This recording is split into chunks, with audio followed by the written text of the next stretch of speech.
बहुत सारे बच्चे ऐसे हैं जिनका एग्ज़ाम किसी वजह से छूट गया या एग्ज़ाम सेंटर बहुत दूर था या उनको पता ही नहीं चला कब उनके एग्ज़ाम का डेट आ गया। ऐसी सारी चीज़ें बच्चों के साथ हुई हैं, चाहे वो सीयूटी, यूजी का एग्ज़ाम देने जा रहे हो या पीजी का। ऐसी सारी चीज़ें बच्चों के साथ हुई हैं। तो ऐसे बच्चों के मन में बहुत सारे डाउट पल रहे हैं कि क्या हमने जो बाकी सब्जेक्ट का एग्ज़ाम दिया था उसमें भी हम फेल हो जाएँगे? टोटल एवरेज कैलकुलेट किया जाएगा या फिर सिर्फ़ उन्हीं सब्जेक्ट के मार्क्स कैलकुलेट होंगे जो इसका हमने एग्ज़ाम दिया है? और अब हमारा ये नहीं हुआ तो क्या हमारे पास कोई और ऑप्शन है जिससे हम ये एग्ज़ाम दे सकते हैं? या फिर एग्ज़ाम सेंटर कहीं और पड़ा था तो हम दूसरे एग्ज़ाम सेंटर के लिए रिक्वेस्ट कर सकते हैं? ऐसा कुछ भी या आप बीमार थे जिसकी वज़ह से आप नहीं अटेंड कर पाए? तो ऐसा कुछ भी अगर आपके मन में डाउट है, ठीक है? एग्ज़ाम छूटने से रिलेटेड आपके मन में जो भी डाउट है, आज इस वीडियो में मैं क्लियर करने वाली हूँ।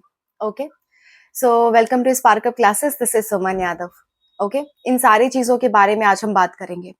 तो देखो मैं बता दूँ, चाहे वो सीयूटी पीजी का स्टूडेंट हो या सीयूटी यूजी का स्टूडेंट हो, अगर किसी सब्जेक्ट का एग्ज़ाम आपका छूट गया है तो वो एग्ज़ाम दोबारा नहीं होगा, ठीक है? दोबारा होने का कोई चांस नहीं है। नेक्स्ट ईयर आपको वो एग्ज़ाम देना है। अगर आपके लिए बहुत ज़रूरी है वो एग्ज़ाम तो आप नेक्स्ट ईयर दे सकते हो।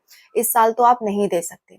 या फिर अगर सीयूटी यूजी ट्वाइस होता है ईयर में तो आप दूसरी बार जब भी फॉर्म आता है तो भर के दे सकते हो।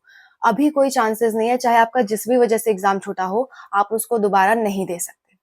ओके? दूसरा सवाल ये बच्चों का कि क्या इससे कोई इम्पैक्ट पड़ेगा हमारे ओवरऑल स्कोर पे?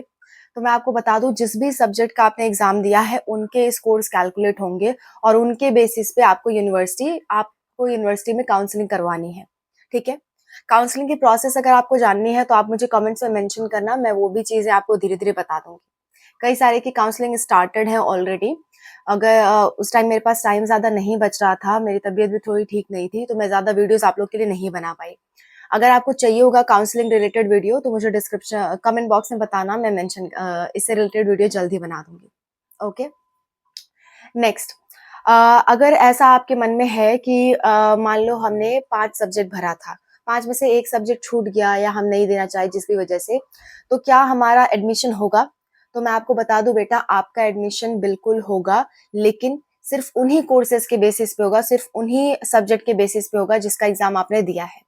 अगर आपने एग्ज़ाम नहीं दिया है किसी सब्जेक्ट का और वो किसी कॉलेज में मैंडेटरी है, तो उस कॉलेज में आप एडमिशन नहीं ले सकते। ठीक है? बस इतनी सी बातें हैं इससे रिलेटेड। आई होप आपको समझ में आ गया होगा। जो भी आपका एग्ज़ाम सेंटर से रिलेटेड है या किसी भी चीज़ से रिलेटेड आपका एग्ज़ाम छूट गया है, तो आपका वो एग्ज़ाम दोबारा नहीं होगा और इसकी वजह से आपके ओवरऑल स्कोर पे कोई इम्पैक्ट नहीं पड़ेगा। बस जो सब्जेक्ट, मान लो आपका मेन सब्जेक्ट छूट गया, आपको बायोलॉजी ही छूट गया और बायोलॉजी से आप एडमिशन लेना चाहते थे, तो आपका एडमिशन नहीं हो पाएगा बेटा। ठीक है? जो सब्जेक्ट आपने दिया है, वो सब्जेक्ट जिस कॉलेज में मैंडेटरी होंगे, उस कॉलेज में आप जाके अप्लाई कर सकते हो। तो मेरा सजेशन यही रहेगा कि जिस भी कॉलेज में आप काउंसलिंग करवाना चाहते हो, एक बार उनकी मैंडेटरी सब्जेक्ट की लिस्ट देखना और अपने सब्जेक्ट की लिस्ट मैच करना। मैच हो जाए तभी जाके काउंसलिंग करवाना, अदरवाइज़ आपके पैसे वेस्ट हैं। Okay? So wish you all the best. ऐसा कोई भी डाउट आपका रहता है तो कमेंट बॉक्स में मेंशन करो, मैं कोशिश करूँगी उस पे वीडियोज़ बनाने की। Okay? Bye bye, take care.